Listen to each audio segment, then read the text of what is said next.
Stormen! Ayamane!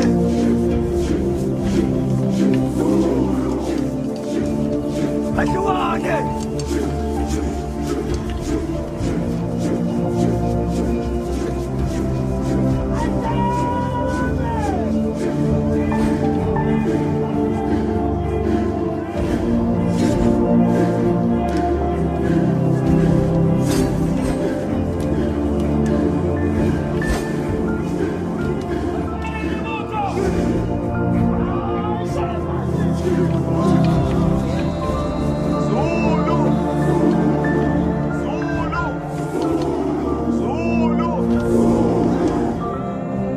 Lapha nithembeka kunina uqobo. Lezi insizwa zingabafowenu. Uma nindawonye ninguZulu. Zulu.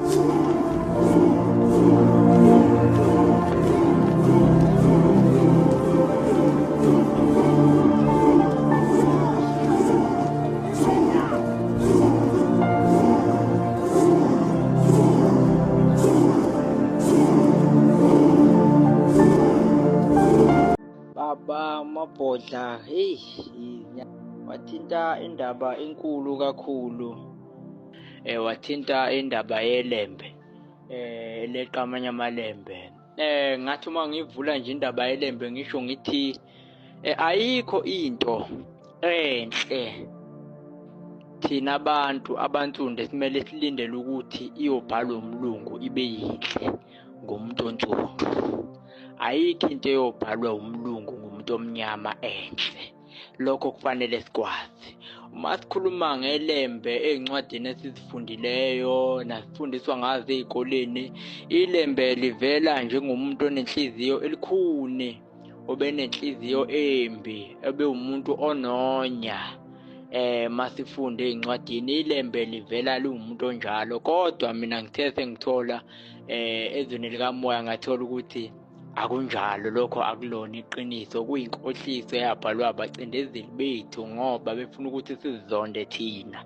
Engakusho nje baba, masikhuluma ngenkosi iLembe, uShaka kaShayeki, sikhuluma ngesithunywa. iLembe lalingumprofeti uqobo. Angikusho lokho, iLembe lalingumprofeti uqobo. Ukuzalwa kweLembe, ziningi izanusi ezambulelwa ngeLembe zaseyitshela amakhosi akaZulu ayekhona ngaleso sikhathi.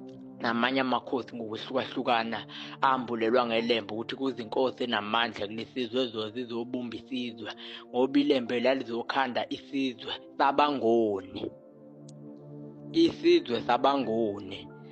Asiwona amaZulu kepha singabangoni kahle kahle. Alukho uhlanga ekuthiwa umZulu, kahle kahle singabangoni.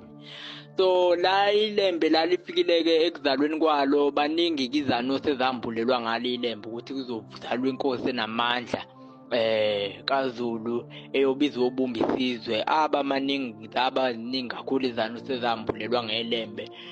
Masikhamba nje sithatha indaba yeLembe siyibeke la selihleli esihlalweni khona. iLembe beluwumuntu ebelithi uma lilele ebusuku uma seliyambulelwa izinto ezizokwenzeka nezinto ezizayo.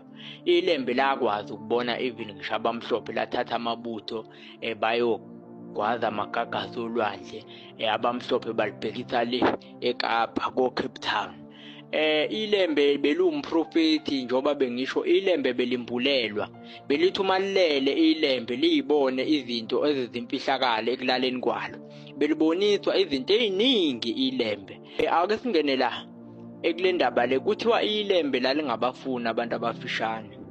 Lokho akulona iqiniso, kungamanga alihlaza cwe asawabhalelwa abacindezeli ngoba befuna sizonde thina uqobo lwethu. Njengoba kunabantu abayinyanyayo inkosi uShaka, uma kukhulunywa ngoShaka ukuthi akafela amathe phansi ngobani wakhohliswa umlungu noma umcindezeli. iLembe baba, abantu abafishane lalibathatha begade ebusuku. Eqala-ke kwagawulwa-ke izihlahla-ke, kuphulwa izihlahla zibekwe zihlanganiswe, kwakhiwe izitebhisi ezinde. abantu abafishane ilembe lalibabeka ebusuku yibaba begade ebusuku begibele nasezihlahleni ezinde bengalali ebusuku babe isikhathi sokuphumula babethola emini abantu abafishane ilembe lalingabafuna abantu abafishane empini ngoba impi yayilalithi lidinga abantu abade abazokwazi ukumelana nempi ngoba abantu abafishane njengoba bebafishene nje mase kuliwa uthola ukuthi akasabonakali wayilo muntu agcine segwazeka laselithi ilembe no abantu abafishane akothi ebusuku uma sekulele kube yibo abagada isizwe kwakuyibo futhi ababebona izimpi ngoba babegibele ezihlahleni nezinto ababezakhile begibela phezulu bengalali ebusuku begada izimpi uma kunento abayibonayo abangayizwa kahle babememeza kuzwakale ngabo bememeza ngamanye amazwi yibo ababegada ngamanye amazwi ngolimi lwanamhlanje sesingathi babe yiforum ngoba babegada ebusuku izimpi begibele ezihlahleni bengalali bebheka izimpi ukuthi ziyeza yini uma kunento abangayiboni babememeza behambe botshela izikhulu zangaleso sikhathi endlunkulu ilembe lavezwa njengomuntu onenhliziyo embi livezwa ngabacindezeli bethu ilembe khona lapho elahamba khona ilembe ngithi ungena kancane emlandweni walo ilembe masikhuluma ngelembe baba mabhodla nabalandeli sikhuluma ngenkosi eyayinezimfihlo eziningi abantu abakwazi lokho ilembe lalinezimfihlo eziningi ngendlela eyisimanga ngizokhuluma into abantu abangeke baze bayikholwe ilembe lalixhumana baba nama-alien ilembe leyo kwakuyimfihlo yalo lalinendawo la ilembe lalihlangana khona nama-alien lalinendlela elalikwazi ukuconnecta nalo ngalo ama-alien ayinika ilembe i-information ethile ngelinye ilanga ilembe lavuka ebusuku lahamba ilembe liyokuxhumana nama-alien njengoba laliwumuntu onemfihlo kanti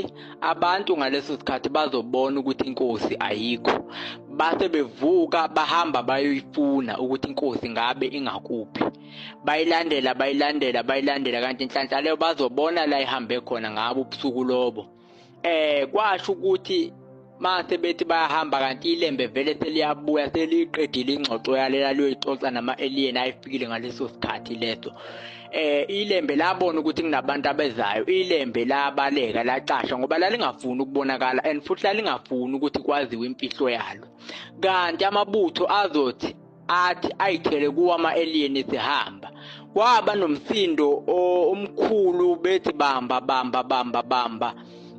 ngoba lawo mabutho wonke ngaleso sikhathi abona ama-alien ayixhumana nelembe agula wonke lawo mabutho agula ngendlela eyisimangaliso ngoba abona into engabona kwakuyimfihlo yelembe agula kakhulu lawo mabutho aze alashwa khokho umunye ubaba owayephiwe kakhulu engibulelweni naye izimfihlo zomlando ubaba engimhlonipha kakhulu ubaba uvusa amazulu Credo Muthwa ukhokho kaCredo Muthwa uyena owalapha amabutho elembe ngalesikhathi ebona ama-alien egulela ukufa ngoba la waze wathi ikhehla leli la kubo Credo Muthwa labatshela ukuthi le imfihlo abangayikhulumi lento abayibonile ngoba babone imfihlo yenkosi ngamanye amazwi ngizama ukuveza ukuthi ilembe lalingeyena umuntu omumbi ilembe lalumuntu elaliboniswa izinto kakhulu ebusuku lalizama ngazo zonke indlela ukugwema izinto ezimbi ezazizohlasela isizwe yebo kwakuyinkosi yayinamandla yayinqoba izizwe eziningi